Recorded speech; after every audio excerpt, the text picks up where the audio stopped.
July of last year, 2009, they found on a brain MRI scan 3 small pea-sized tumors, metastatic tumors. They found that it had cancer cells in it.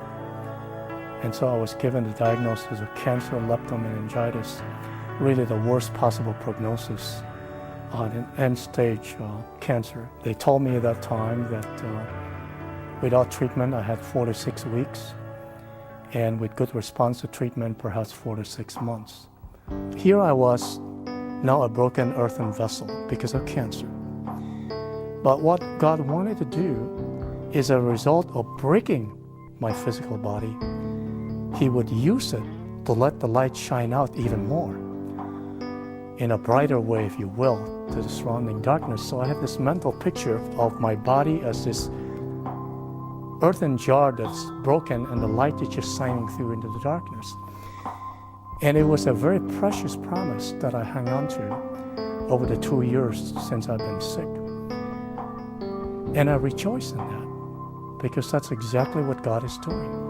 The Lord has opened opportunities for us to invite colleagues and staff, fellows and residents into our home, just to share our cancer story and how Christ is making a difference.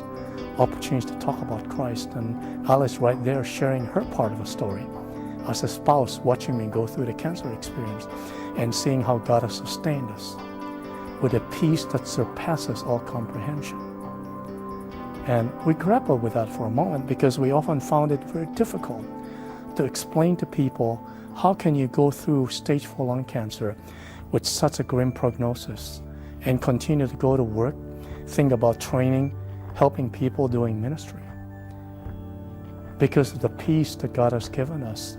And the reason we couldn't explain it is because it's a peace that surpasses comprehension. But it's experience, it's a peace that perhaps I can't explain, but it can be experienced. And it's in the midst of a cancer experience like this that you discover how true that promise is.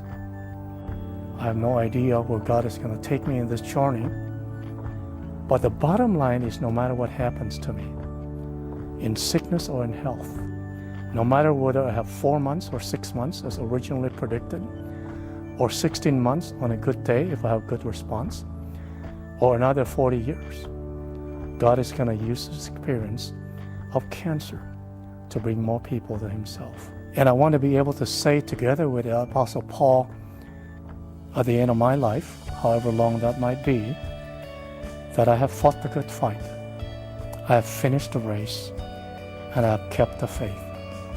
That is my desire for my spiritual legacy, beginning with my own children. That the life that they see in me, the life I poured into their lives, even at this young age, would continue in their lives and in the next generation. The youngest one, she said, "Daddy, it's okay when Jesus comes to take you. But when it's my time to go, how do I know where to find you?" That was her question at 5 years old. And then she was quiet for a few moments, and then her face wrinkled up into a worried look. I said, "Nikki, every summer when we go up to the mountains for a week as a family, we all pack our bags. You get really excited when you get in the car to go up the mountains for a week. When you get in the car, do you ever worry about where we're going, how you're going to get there? Or do you just trust that Daddy knows where to get you, where to bring you?" He said, "Of course, Daddy takes care of that." And I said, "That's exactly what you need to do. You may not know where I am in heaven, but Jesus knows where Daddy is, and He'll take you right there." People that I will see someday in this great reunion in heaven are people that have come to Christ through my witness, but also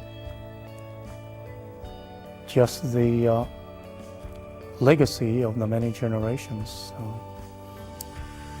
that I will have the opportunity to meet through the faithfulness of others who are discipling and carrying on the vision that I will one day have the privilege to meet, if not on this earth, someday in heaven.